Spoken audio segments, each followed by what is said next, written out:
Good evening, everybody. Welcome back to my channel. And earlier today, I finished watching the season finale of Goosebumps, the Disney Plus show. And honestly,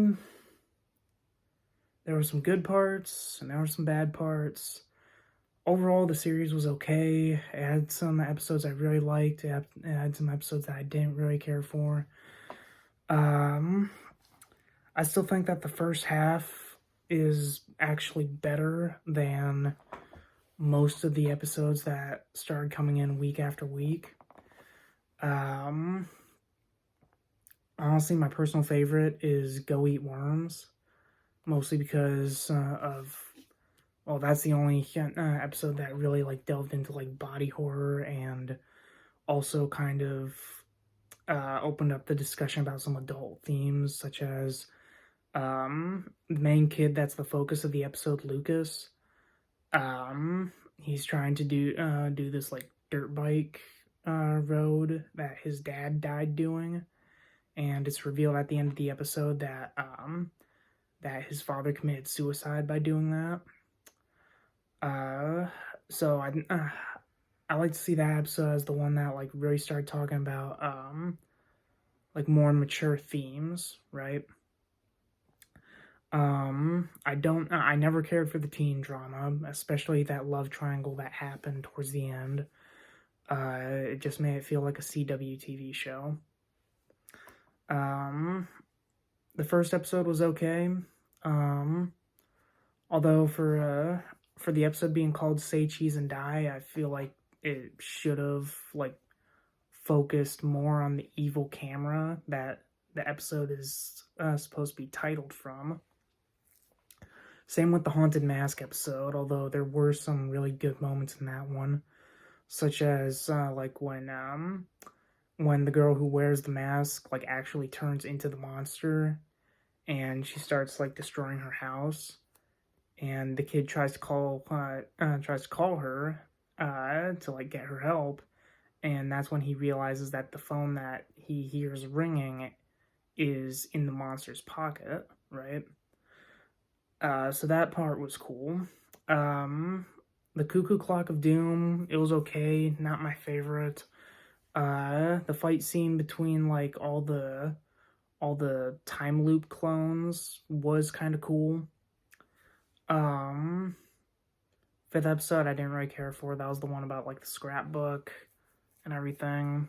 Um, and then like the next few episodes where they were basically like trapped in a scrapbook. It was eh. Um, the the sixth episode, Night of the Living Dummy, it was okay. I was a little bit disappointed by it, because I'm pretty sure in the original books, Slappy the Dummy, like he can actually move around and like he actually slaps people. Like that's why he's called Slappy, right? Um, and well, spoiler alert, uh, the dummy moved more in the final episode when he wasn't even finished. Like when he was being magically controlled by the sorcerer Kandu. Like he moved more there than when he was an actual dummy. But the flashbacks were okay. Again, I just wish that Slappy moved a little bit more in the Night of the Living Dummy episode, and carrying on to that into the penultimate episode, Night of the Living Dummy Part 2. I thought it was very stupid to title the episode that when Slappy only makes like 2 appearances in the episode. Um, the the eighth episode, the one where Nathan Bratt like finally catches up to Nora, and eventually Harold Biddle like just breaks free of Slappy's control, throws him down a cliff, and then like he I guess you could say exhumes himself from Brat's body and then like leaves to go join his parents in the afterlife.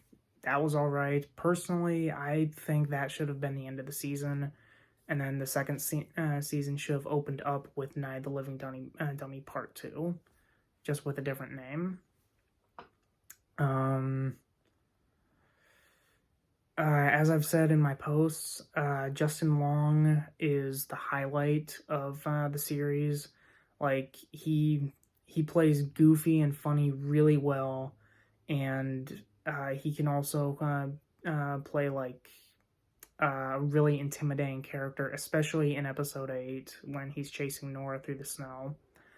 Um, my favorite scenes with him were those moments in the first few episodes when he's first possessed and like he's literally fighting for control of his own body, and that provides some slapstick humor, but also makes it a little bit creepy. And again, like I've said, just it just reminds me so much of Evil Dead 2 and Army of Darkness.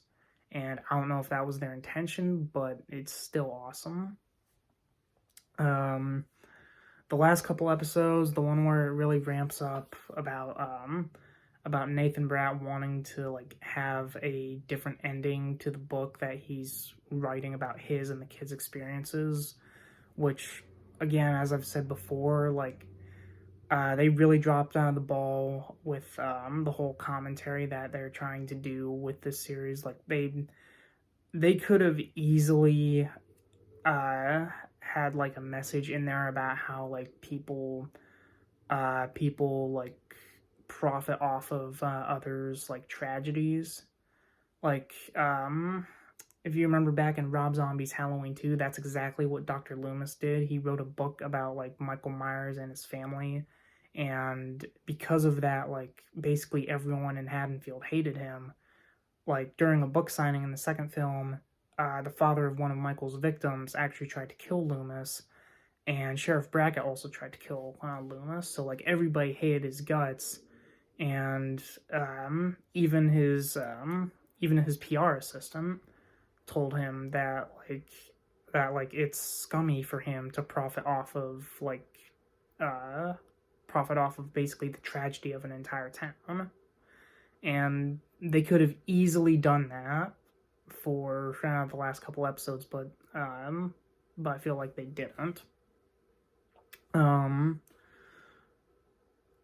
but going back to the actual episode, uh, when Nathan Bratt does bring Slappy back and says the spell that basically transfers Slappy's soul back into his original body, the guy who plays as Kondu the Sorcerer, Chris Gere, I think his name is, he's actually pretty good in the role, like especially in the season finale, where like he plays this really charismatic, intimidating villain who has an almost understandable motive, like very similar to Thanos in the Infinity Saga, where he was originally a soldier in 1879, and he saw the horrors of war. And when he was close to death, he found this magical incantation that healed his wounds. So he decides that he's going to unleash like all the horrors known to man, which I still think would have been easier for him to just say like he was just going to unleash hell, because that's basically what it was in the final episode. And for that, honestly, I feel like that they could have easily set up a season 2 if they actually followed through with that. I mean, obviously, they probably couldn't because the way that he had to get there was to perform this ritual of sacrificing 1,000 souls, which was basically the entire town that the kids lived in. So they probably couldn't just do that, like basically wipe the slate clean, or they probably could have and just had the second season focus on a new set of characters. But maybe that's just me. Going into the final episode specifically, there are a couple things where that I thought was a bit stupid. Like I'm still not sure if the whole like war scenes, like flashbacks, like fit together well for Goosebumps. Like I don't remember there being a book that even mentioned any kind of war, which I could be wrong on that.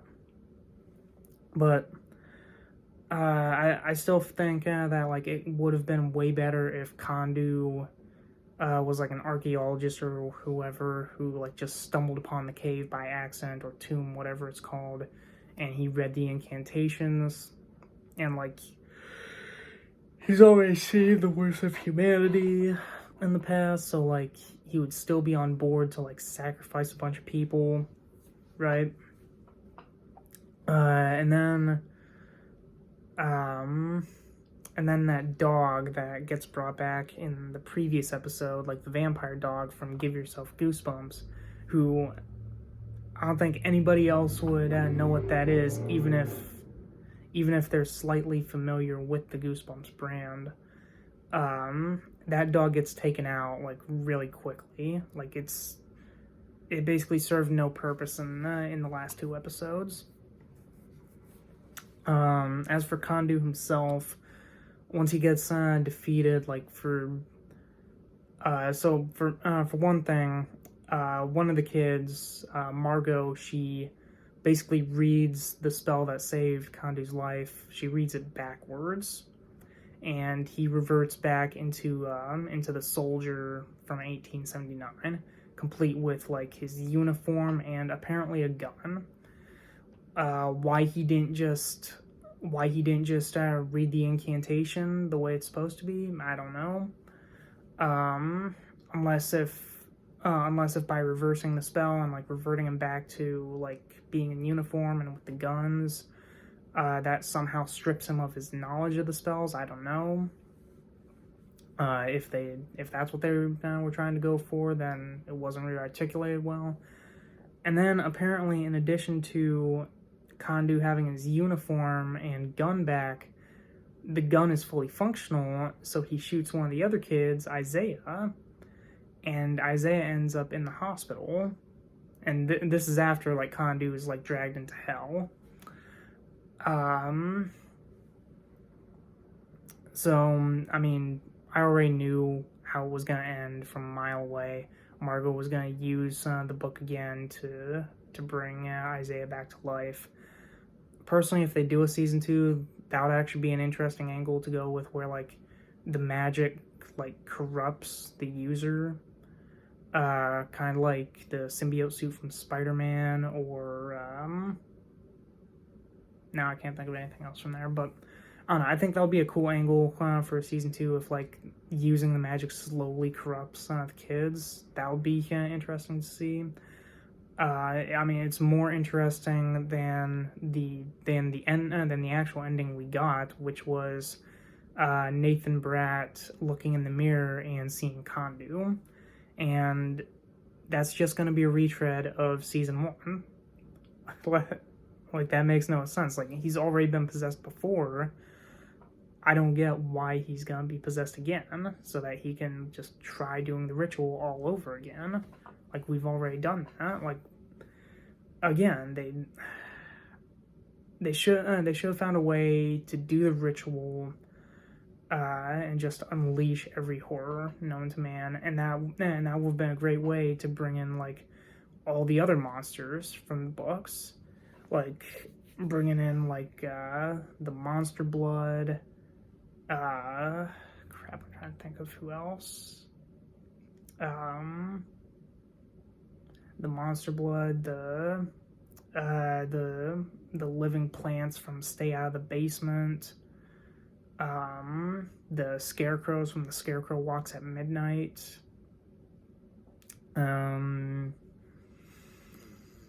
There's more monsters that they could have used, but like that would have been a great way to just open up the door and theoretically have like endless stories to tell.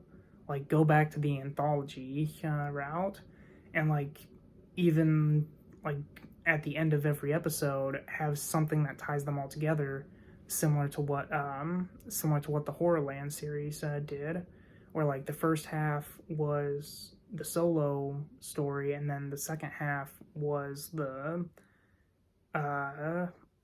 characters going to Horrorland, right? But all in all, this series was okay. As I said in my post, It was kind of like season 2 of Chucky, where there were some things that I really liked and some things that I didn't really like. If they do a season 2 on this, I'll probably check it out, but I think, as far as I'm aware, they have not renewed it, so I guess we'll see what happens.